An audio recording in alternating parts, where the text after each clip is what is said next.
so excited to bring you such an exceptionally amazing mover and shaker on the planet. Her name is Dawn Montefusco. I know her as Zigzag, and she's got a little story about what that means. She's a transformational writing coach, and she's doing some powerful, powerful things on the planet. She always has since I've known her. She's amazing. She's such a delight. So I read this on her Facebook profile, and I just thought, oh yeah, she's my girl. She's my girl. So it says, I am a human of Earth, responsible for leadership, management, devotion of being in the present moment, supporting the team of humanity in raising awareness. So I give you Dawn. Hi, everybody. Yeah. So my crew knows me as Zigzag. That was a nickname that I got about a little over 20 years ago. And my mother was like, you should make it your first name, just like Cher. And I was like, maybe my middle name.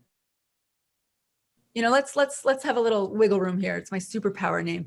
But what happened is really, life is never a straight line. There's a quote from the I Ching someone had told me about that says, or the Tao Te Ching, excuse me, that says the way of the sage is the zigzag way. Now, I'm not trying to be a sage, but when this nickname had caught on, basically because I'm an introvert that's tenaciously social, so I zig and I zag, and I love staying home and with my hoodie and writing, and then when I'm out, I'm like, woohoo!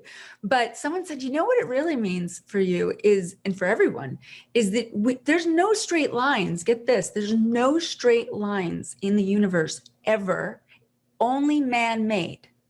So only a man-made straight line, because everything meanders in order to get to where it needs to go, and nothing is a straight line. So when we trust that, we trust our own inner zigzag, we will actually get much quicker and much easier to where we need to go. It's when we're white knuckling it and thinking, I have to do it this way, and we're not trusting the universe, we're not trusting God and Goddess, that's when things go wrong. So I've been really happy to have this as a nickname and a middle name now, to remind me to just let go of the wheel and let the universe guide. Wow, I love that so much. I feel like I needed to hear that in this exact moment, because I can sometimes be a perfectionist and want to do everything correctly. Oh, yeah. And dot my I's and cross my T's, and that's not actually authentic, and it's not the way it is. And here we are, And I'll tell you another great quote that you'll love is Reid Hoffman, who invented LinkedIn. He has a great quote that I think everyone needs to hear, especially right now with all of us being online. If you're not embarrassed by your first launch, you have launched too late. Think about that, because that takes away the perfectionism. The idea isn't we do it right the first time. The idea is we do it and then we correct, and we do it and we correct. Now, if you're making a car or a refrigerator, you probably want it to work the first time. But because we're in all these other beautiful services that we get to offer, it's not about doing it perfect. It's actually about being human and embracing that little bit of a messiness. And that's what gets us to where we need to go. So I love that Zigzag. Oh, I love it so much. So, and I do want to keep calling you Zigzag even more now. Yeah. Is that okay? No, I always say, call me Zigzag. You're in the crew, in the club. Yeah. So that leads right into my first question is, what does the divine feminine mean to you? Well, it's a great question, and it's fascinating. So I had an unfortunate childhood with a very abusive mother, both psychologically and physically, and she didn't mean it. She was a young mother. She had her own stressors. However, she's a strong woman, and it actually made me afraid of women. And I didn't even know that I was afraid of women until later in life, like in my early 40s, when I finally realized I didn't have a lot of women friends. I had mostly guy friends because my father and I had a great relationship. And so my experience of men was safer, you know, that kind of thing. Like when my dad died, it shifted. And I almost think that was the shift, because that was right around when it shifted. And I was gifted with so many beautiful, strong women around me. And they actually helped me heal the wound that I had as a child. And I thought, this is fascinating. You know, there's something really healing in here. And now I love women. And now I feel that it's the feminine that actually creates everything. I have a client who's actually writing a book about her activation and seeing that the stars and the feminine energy is what is the original creator. I mean, it makes sense, right? Women make babies, we create. And it needs to be balanced with the masculine, right? There's a balance there.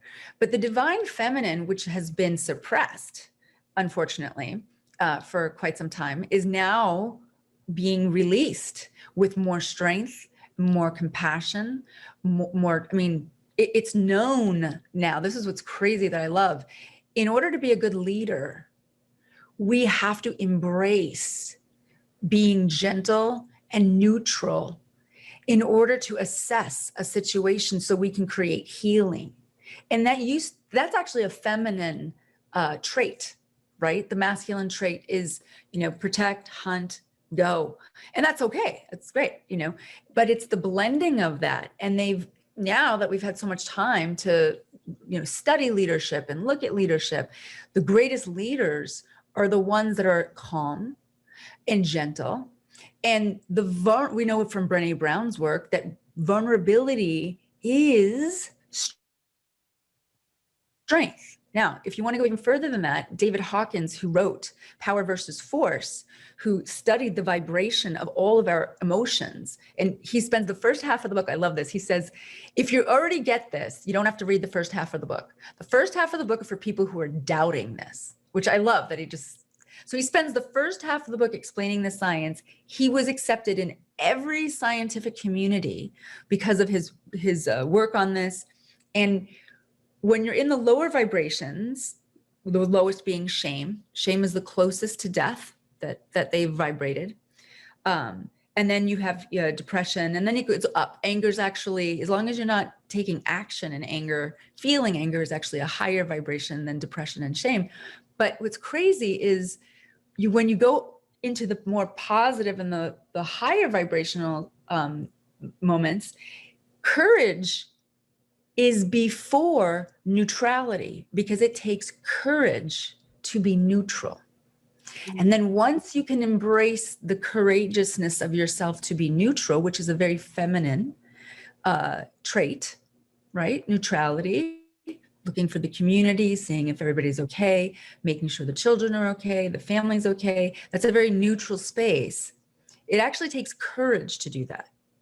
So most people think of courage as being tough. I mean, I was brought up in the South Bronx in the 70s and 80s in one of the most dangerous places in the world at the time, with weapons taped to me just to go to school and back, learning self-defense, you name it. My father was a vigilante. I was trained as a foot soldier as a kid, and being courageous meant being tough, which did not serve me later in life, right? Because that toughness actually brought me down in that vibration. When I finally realized that courage is actually being neutral and then brings you all the way up to joy, it occurred to me that those were energies and vibrations that were very feminine.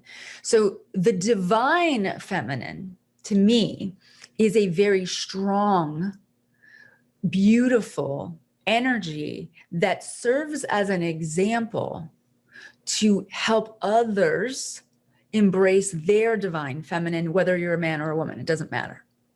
And I also want to say that androgyny, which I believe is the highest level of God, goddess, the it, she, he mode of the fabric, the cosmic fabric that holds us all together. That is an androgynous energy that embraces both at the same time, that there is no lack of one or the other. It's just this really beautiful dance.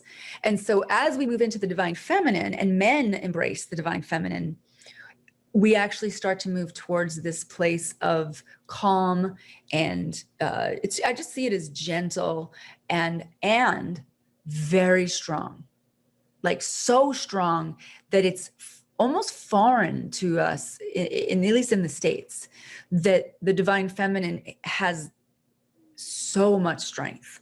So to me, it's a very strong position. And to me, I think that it's a responsibility for everyone to embrace the divine feminine in order to help the evolution of the planet. Great. Love it.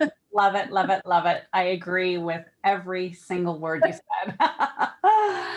Yeah. Wonderful. Yeah. My next question was going to be about, actually, I think you answered most of my questions already, but I've been told that I have latent psychic abilities, by the way, like Eerie. So only recently from my interviews, even when I don't know anything about what's going on, they kind of go, I was like, cool, that's working. Like, let's keep going. Totally. Yeah, I love it. I love it.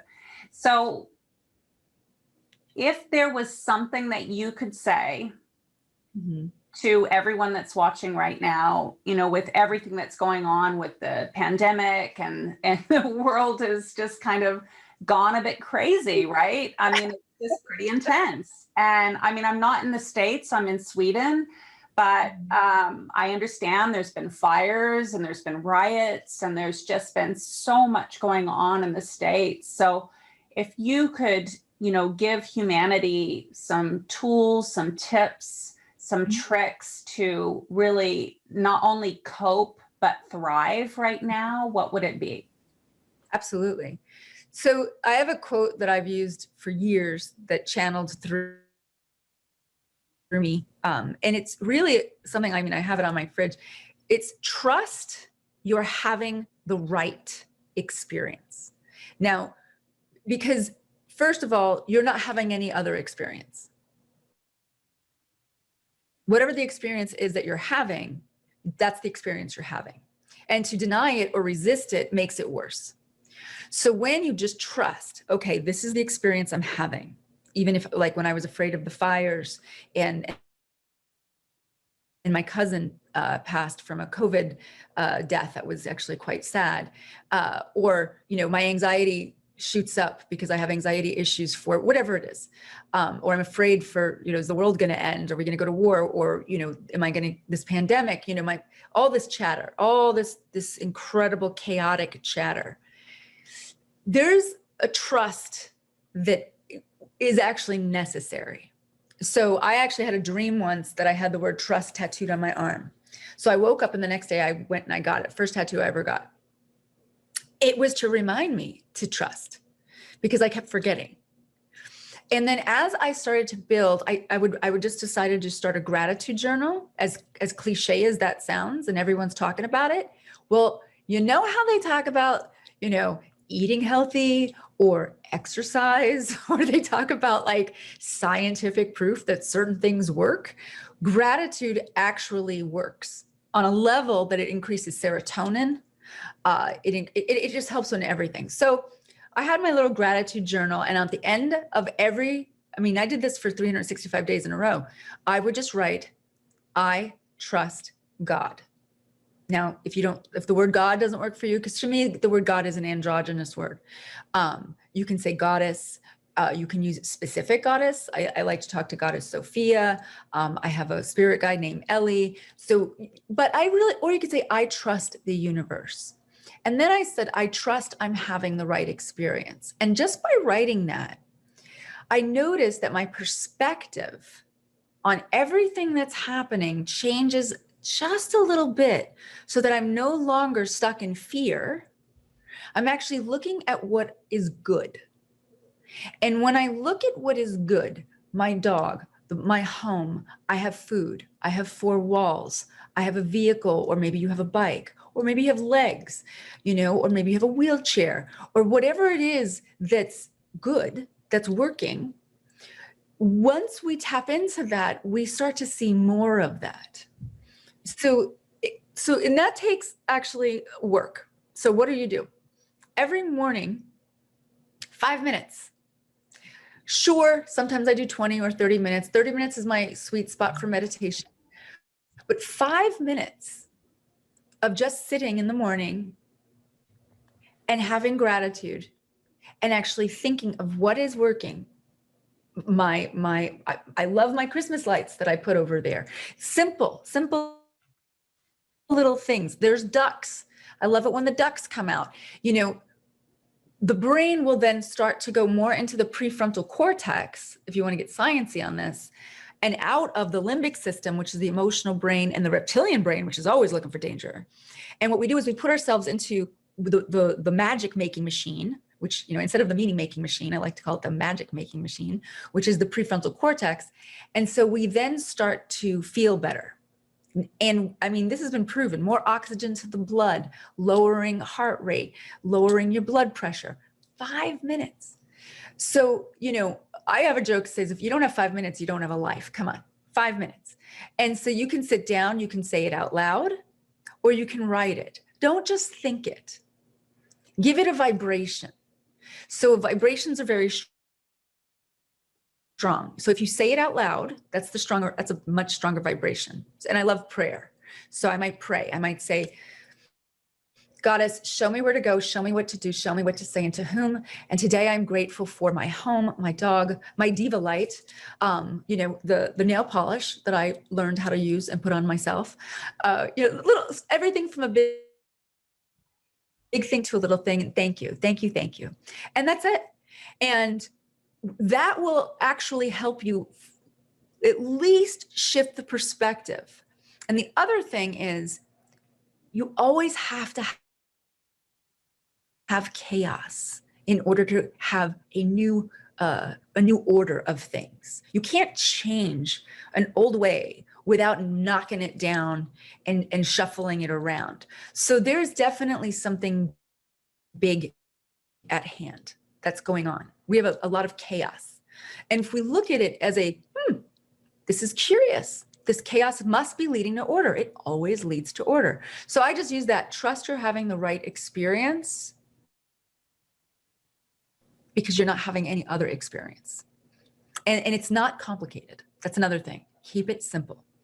But gratitude, out loud or writing it, trust you're having the right experience, seeing the perspective that chaos will move to order, and then realizing that your prefrontal cortex is very powerful if you practice getting out of the fear mode, right? If we get looped into our fear and we never practice getting out of the fear, that's where we get depression. We get a lot of people with suicide ideation, that's where all the messy stuff is.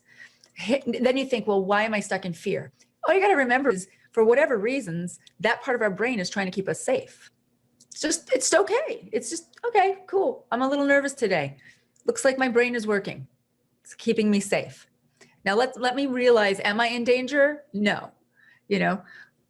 I'm going to be grateful for what's in front of me.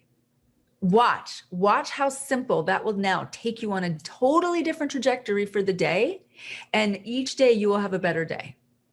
And that's just a reminder I have to tell myself. This interview is great because I do it, but it's nice for me to say it out loud to remind myself why I'm doing it. So that would be one thing. And then the second thing I think is really important. They say in A Course in Miracles, in order to know peace, you must teach peace. Perhaps you know someone who could use a pep talk or use a couple of kind words. When you reach out to support someone else, even on a text message or an email, you will immediately feel better. They say, when in doubt, focus out.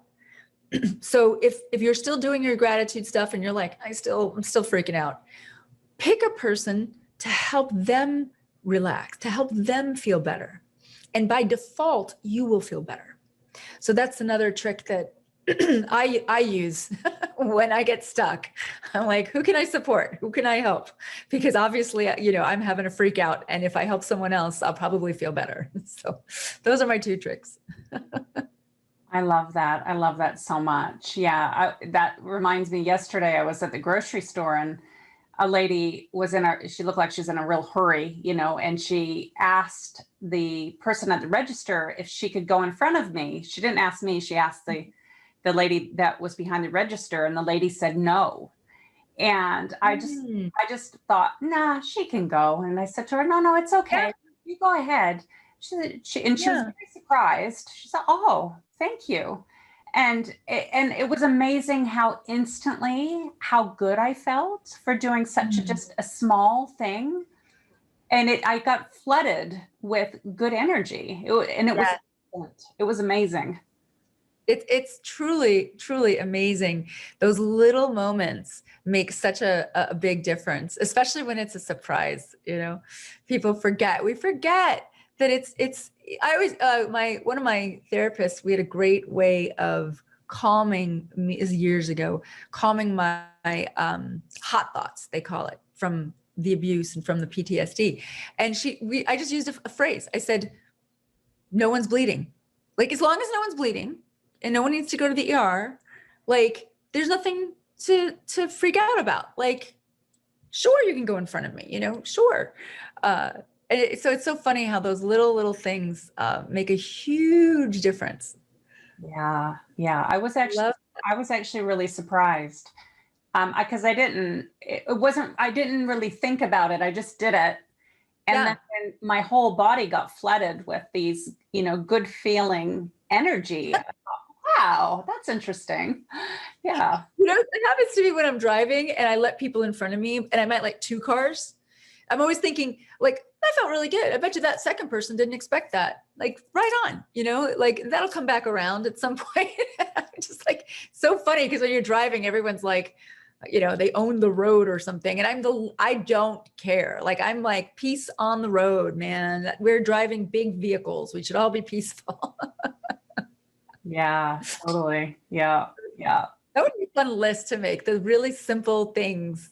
I want to dare everybody out there to make that. What are 5, the smallest little things you can do when the opportunity arises, you know, to make someone's day, which is really, really cute.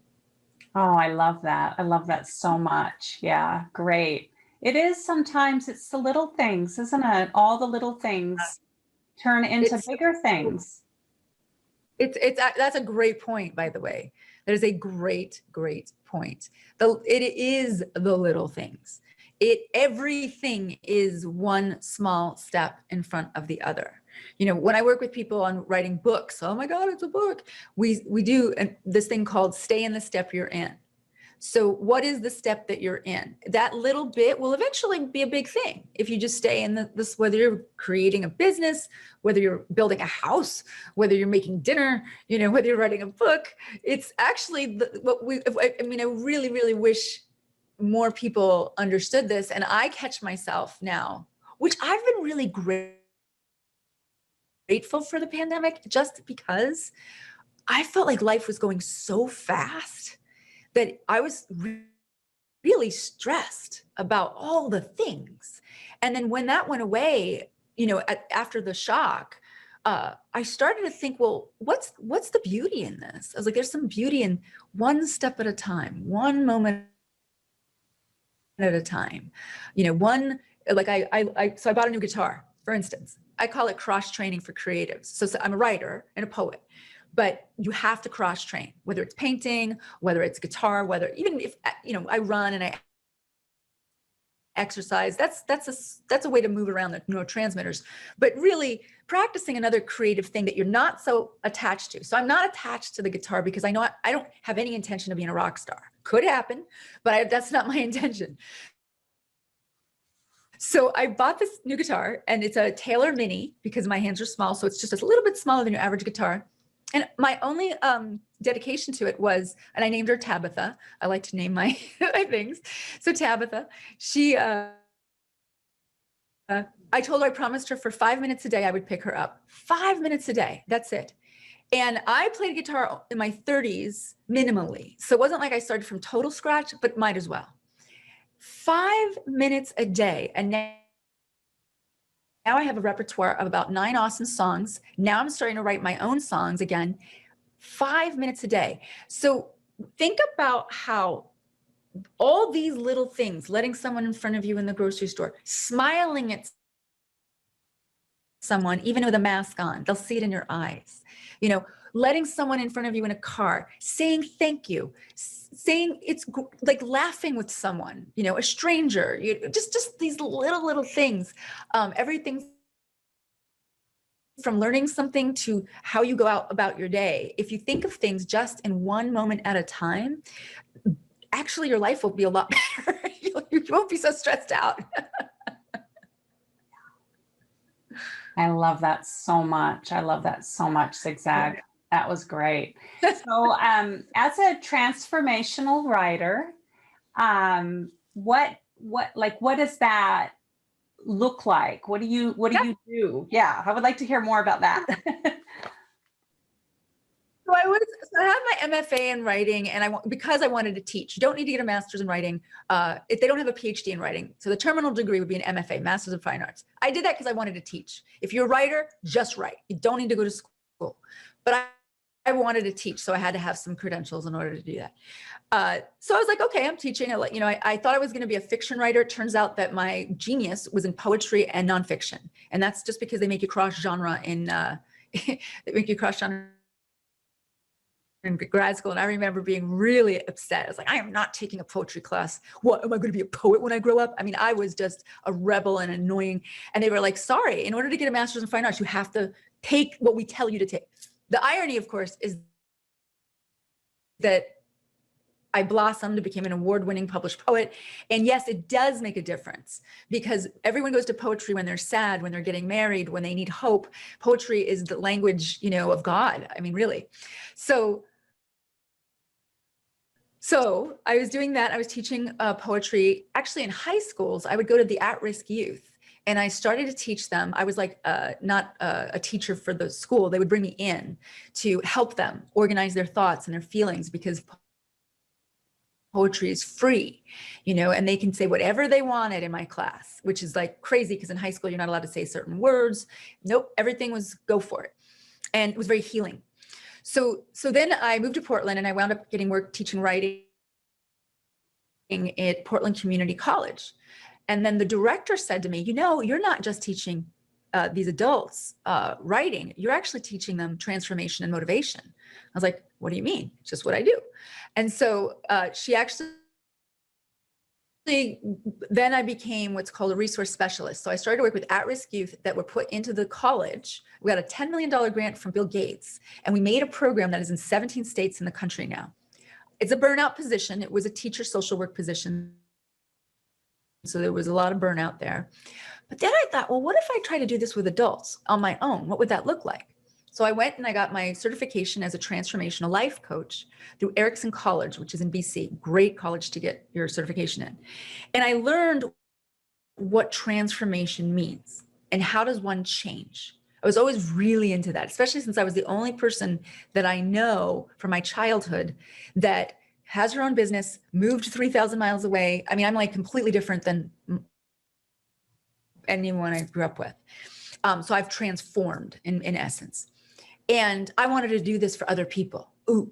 So first I was a transformational life coach, and I wrote on the side. I did websites and blogs and things like that.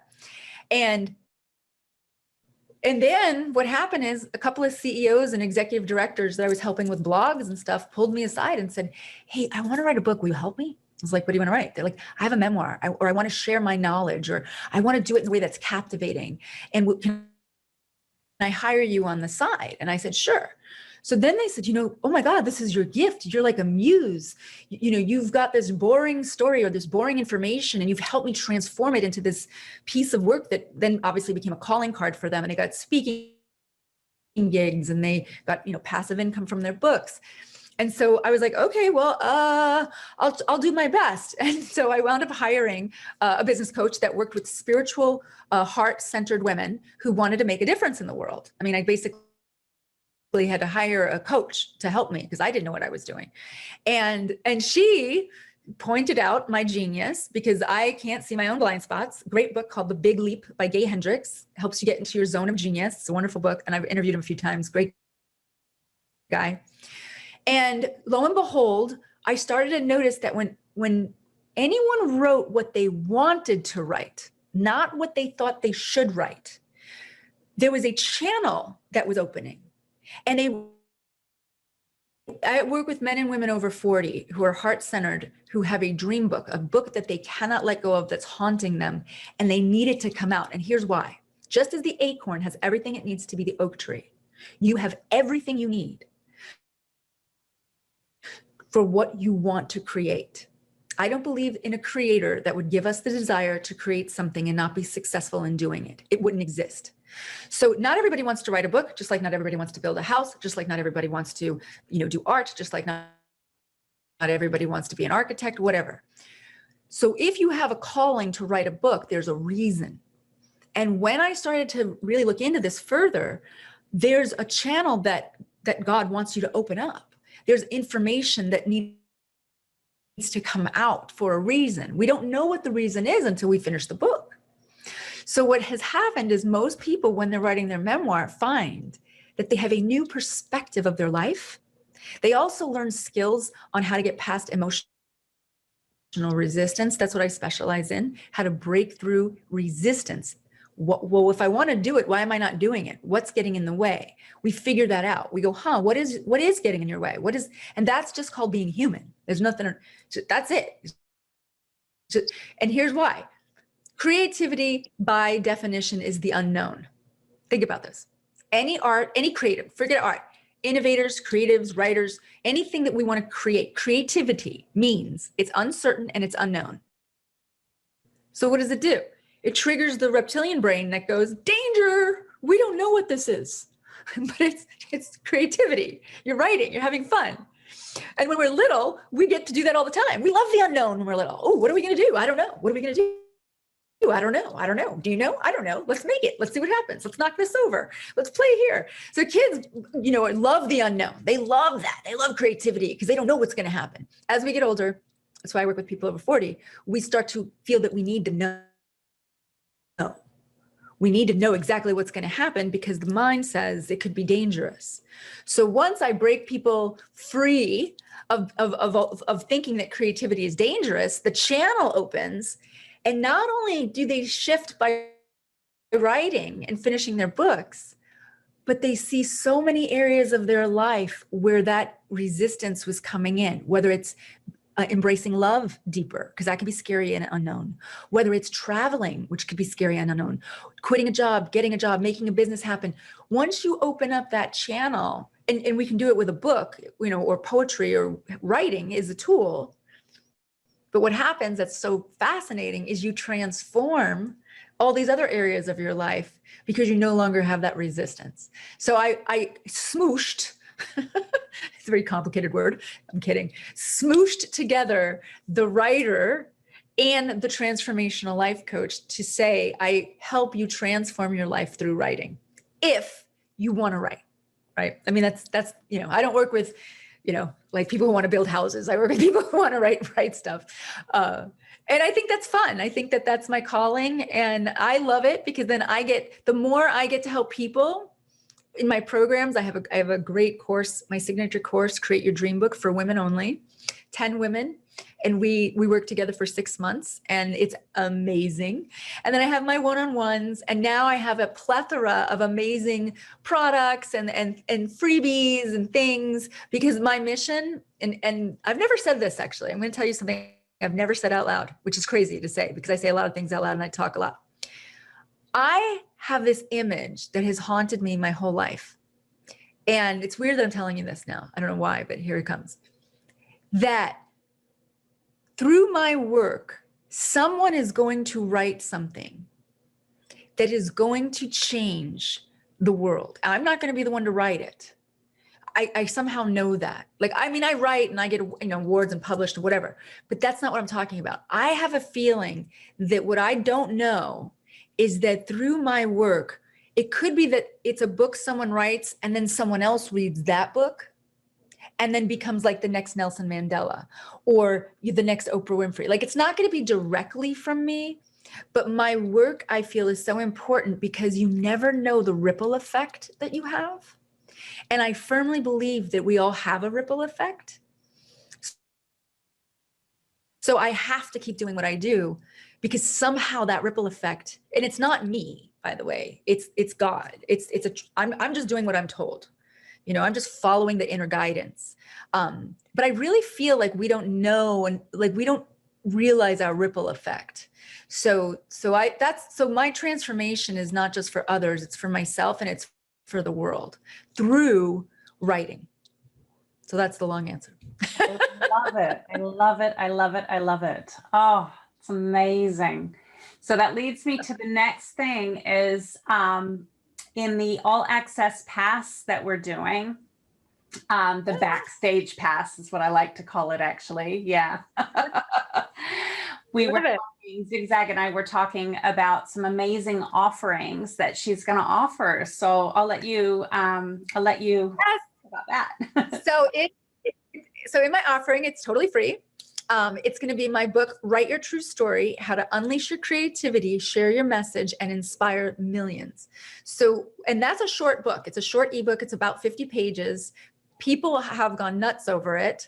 So I think you'll love it. And it really teaches you how to either deliver information compellingly, and how do you deliver information where it's a page turner, right? So it's my formula of how I work with my clients. It's really fun read. I put in little stories of me to teach you like it's fun. You'll love it.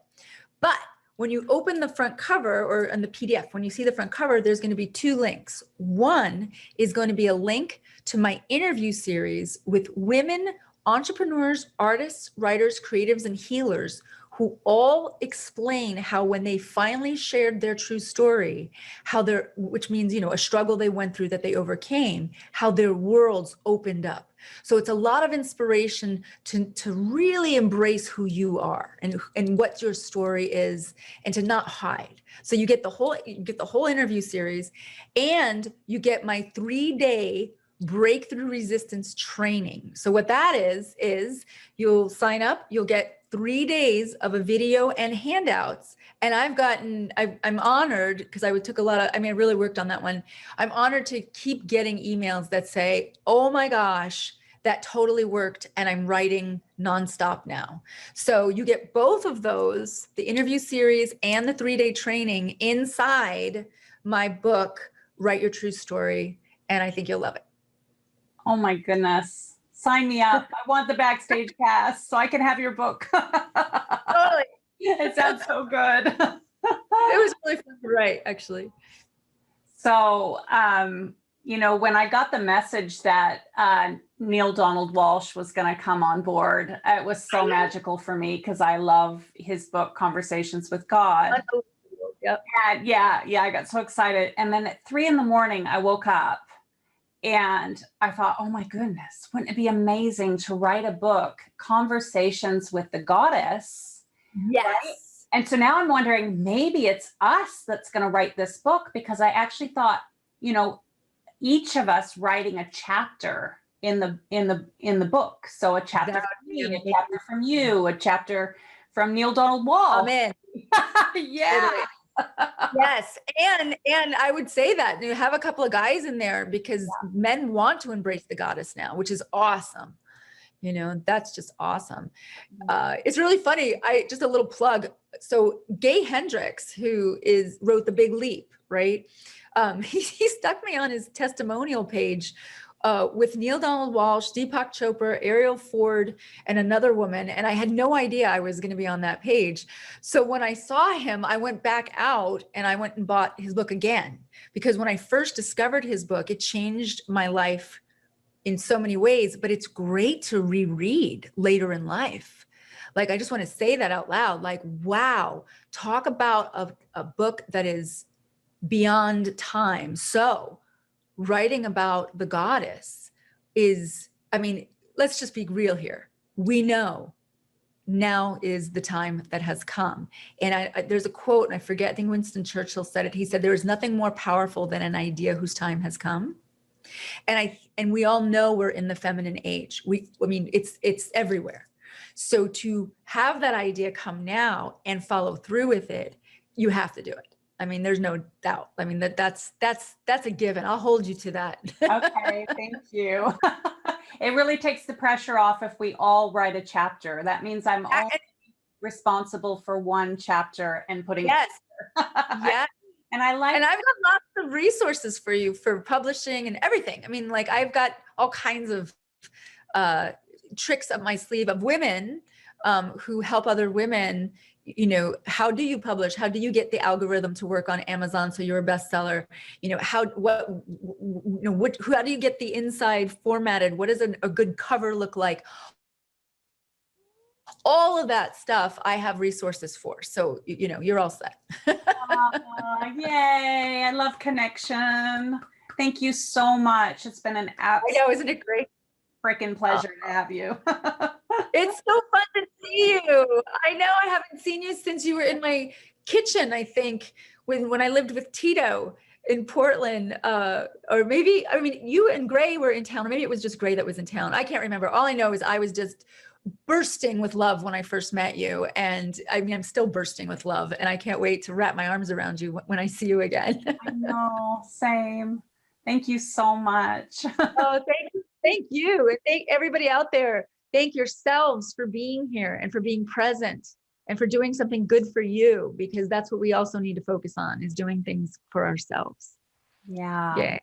Definitely sign up for the backstage pass to have more of this delicious goddess and to grab a free copy of her book, because And to keep the interviews. So one thing that I noticed is when I grabbed my own access passes, when I watch other people's interviews, what I love is that there's no pressure. And here, just like a good book or a good class or a good poem or a song, watching interviews a few times, if you feel, you know, really connected to them, it's great to have them with you, like have access to it always. Because if you're having a bad day or you're feeling unmotivated or you're scared, sometimes you can remember, oh yeah, I should go back to that interview series, and I can, if you have the access to it forever, then you know that you'll always have that energy to grab onto to help you through the next thing. So I recommend it just so you can have the whole package at your fingertips when you need it, because right now it's really important for us to have tools to help us through what's a very interesting time in history. Yeah, thank you. Thank you. I do find that I need to be reminded, like it's like spiritual amnesia sometimes. I know what I know, but then I forget. It's a great way to put it. Every day, if I didn't sit down every morning for my ritual, every morning I light my incense, I sit down, I do my prayers, meditate for 5 minutes, do my gratitude. It all takes maybe 15 minutes total. And it just is the grounding for the day. But I'll tell you what, when I wake up sometimes, like I'm in that like liminal space. And if fear or anxiety grips me first, which right now it can, and I didn't have a process that I was dedicated to, which some days I will put it off. That day is not as good. You know, that spiritual amnesia will take me down. But if I stick to my spiritual path each day, it just feels, the only word I can use is safe. It just gives me a sense of safety to know that I'm not by myself, you know, that there's goddess and there's energy, and we're never alone. We're never alone. Aw, thank you so much, Dawn. That was so beautiful. Thank you so I much. love you. I love you too. Thank you. Have a great day. Bye.